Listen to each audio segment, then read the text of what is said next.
যখন ঘুমিয়ে যায় বন্ধু, যুবকটা দুধের বাটি হাতে লইয়া দাঁড়ায় আছে। সকালবেলা যখন আসসালাতু খায়রুম মিনান নাওম মুয়াজ্জিন আযান দিয়ে দেয় বন্ধু, এমন সময় মা জননী চেতন পাইয়া দেখে আমার বাচ্চা দুধের বাটি হাতে লইয়া দাঁড়ায় আছে। বাচ্চা আমার কি দুধের বাটি হাতে নিয়ে আমার শিওরে দাঁড়ায় গেছে। মা বলতেছে, ওরে যুবক, তুমি কখন থেকে দুধের বাটি হাতে নিয়ে দাঁড়ায় আসো? যুবক বলতেছে, মা সন্ধ্যার থেকে নিয়ে সারা রাত আপনার শিওরে দুধের বাটি হাতে নিয়ে দাঁড়ায় আসি। ও মা, আপনাকে কাঁচা ঘুমের থেকে আমি ডাকে দিই নাই মা। যদি আমি ডাকে দিতাম তোমার ঘুমটা ভঙ্গ হয়ে যাবে, বোধ হয় তোমার ইবাদতটা কাটা হয়ে যাবে, ওই জন্য আমি আপনাকে ডাকে দিই নাই গো মা। মা তুমি মাফ করবেন, এই যে রান দুধের বাটি আপনি পান করে নেন। মা বলতেছে, আল্লাহ, আমি মার জন্য আমার সন্তান দুধের বাটি হাতে লইয়া দাঁড়ায় আছে আমার শিওরে। আল্লাহ, এই বাচ্চাটাকে, এই বালকটাকে জামানার ওলি বানাই দিও। জোরে বলা যাবে না সুবহানাল্লাহ? এই যুবকটাকে, এই বাচ্চাটাকে জামানার ওলি বানাই দিলেন। কার দোয়া? কার দোয়া? মায়ের দোয়া। মা বাবা আমাদের সবার আছে তো? আছে? কার কার মা বাবা আছে? হাত তুলে। মাশাআল্লাহ, মাশাআল্লাহ। আরে মা বাবা কি বস্তু, খুব কঠিন একটা বস্তু। মায়ের পদতলে সন্তানের বেহেশ। আরে আমার বাবা নাই, আমার মা আছে। সকলে দোয়া করবেন। আমার মার বেমার, শনিবার দিন চোখ অপারেশন করবো ইনশাল্লাহ। সকলে দোয়া করবেন, করবেন তো ইনশাল্লাহ? আমার ভাইজান, লম্বা করে বলবো না, আরো 2-3টি বক্তা আছে। বন্ধু আমার, আমি কি এবার বলেছিলাম, ওয়ালা তাকরাবা হাযিহি আশ-শাজারাতা ফাতাকুনা মিনাল যালিমিন। জোরে বলা যাবে না আল্লাহু আকবার? আমার বন্ধু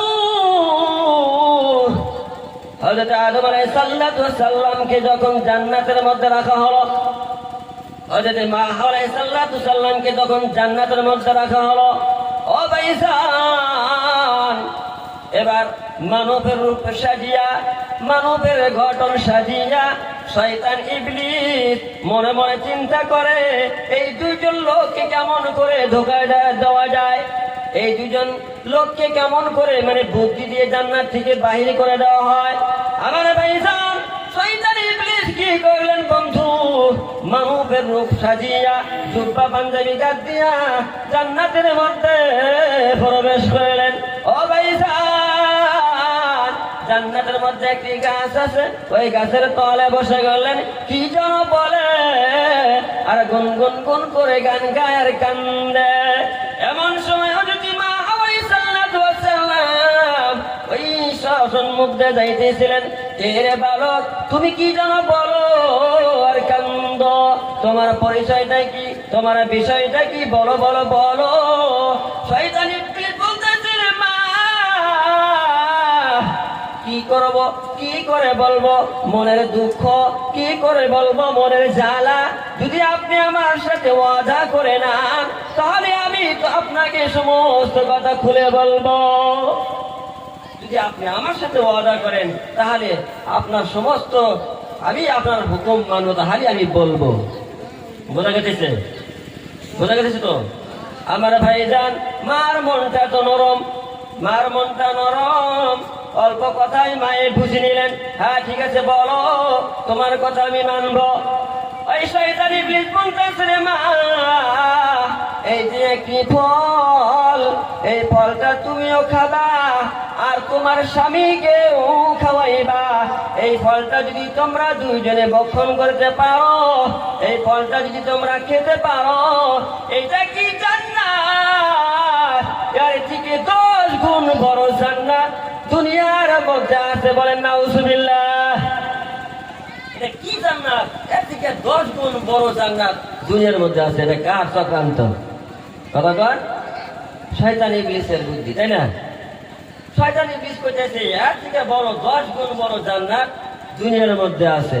এটা কি জান্নাত? তাহলে মা বলতেছে তাহলে এই ফলটা কেমন করে খাওয়াবো?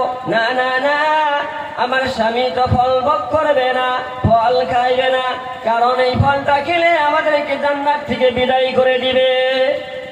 আমার ভাইজান, এবার শয়তান ইবলিস কোন একটা বুদ্ধি বাহির করে দিলেন, মাথার মধ্যে একটা চেকন বুদ্ধি আনলেন। ও বন্ধু, তোমার স্বামীকে এমনি ফল দিলে খাবে না, খাবে না, এই ফলটাকে জুস বানায় সকালবেলা যখন তোমার স্বামী ঘুম থেকে উঠবে, ঘুম থেকে ওঠার সঙ্গে সঙ্গে জুস বানায় এই গ্লাসের মধ্যে দিয়ে তোমার স্বামীকে পান করে দিবা। জুস বানায় তোমার স্বামীকে শরবত হিসাবে, পেয়ালা হিসাবে খাওয়াই দিবা। তোমার স্বামী আর দেখবে না, সঙ্গে সঙ্গে খাইয়া ফেলে দিবেন। ঠিক না বেঠি? আমার ভাইজান, মা হাওয়া সাল্লাল্লাহু আলাইহি ওয়াসাল্লাম কি করলেন? জুস বানায় ওনার স্বামী যখন ঘুম থেকে উঠলেন,